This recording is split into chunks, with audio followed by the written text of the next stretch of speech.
大家好，歡迎嚟到肥仔輝嘅 channel。今日我哋講黃大仙靈籤第14籤。咁呢啲籤係講咩嘅呢？就係一啲中吉籤嚟嘅，係講蘇東坡。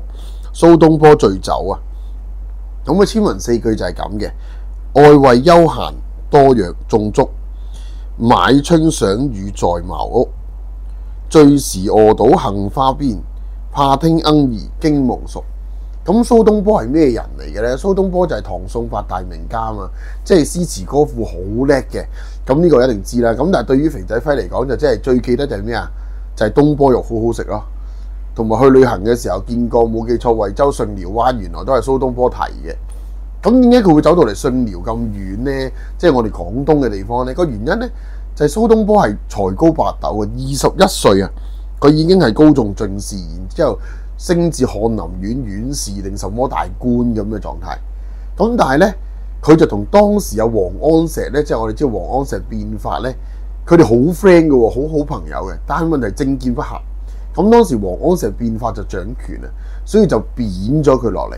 喺應該係哲宗嘅時候呢，就貶神，冇記錯係元宗定神宗嘅時候呢，就貶咗佢落嚟。咁跟住佢就跌到落好低嘅階層啦。但係因為佢同啲人好 nice 啊嘛，所以咧佢係自己冇受到問題嘅，而且佢管理嘅城市嘅地方咧個環境都好好，好舒服嘅啲人。到咁上下啦，去到應該係哲宗咁上下，佢又升翻上去。總之佢一個皇帝咧，啲人就會召佢翻去，又做翻翰林院院士噶咯，又官拜唔知幾多品噶咯。跟住到後尾老咗咧，又大興文字獄，又作佢落去。然之後到精宗嘅時候咧，又再上翻嚟，咁最尾就貶咗去海南島嘅。咁啊，海南島嘅過程裏面就經過咗我哋廣東啦。咁點解咁講呢？因為蘇東坡呢個就係佢嘅仕途嚟嘅。咁換句話說，如果我哋問同仕途有關啊、事業有關啊、財務有關嘅，我哋見到蘇東坡嘅起伏。咁佢作咗首歌，我一路都以為佢講佢老婆㗎。千古絕唱就係但願人長久，千里共嬋娟啊！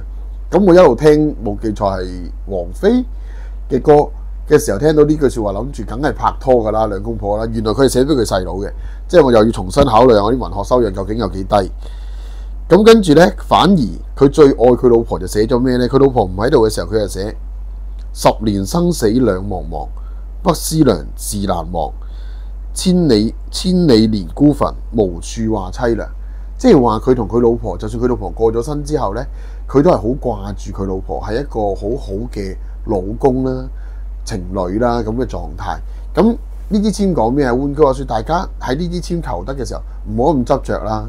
因為蘇東坡三貶三落，佢都冇嘢㗎，佢好開心，繼續飲酒、吹水、瞓覺。籤文幾句都講緊佢飲醉咗喺間茅屋度，好舒服咁瞓覺，好悠閒。但就反而驚咩啊？驚隻雀仔嘈醒佢啫嘛。即係話佢個心態非常之良好，成功唔難，你有能力嘅。不過問題就係心態上面要調節下。OK， 今日分享到呢度。如果幫到手嘅 ，like、subscribe、留言，下次見，拜拜。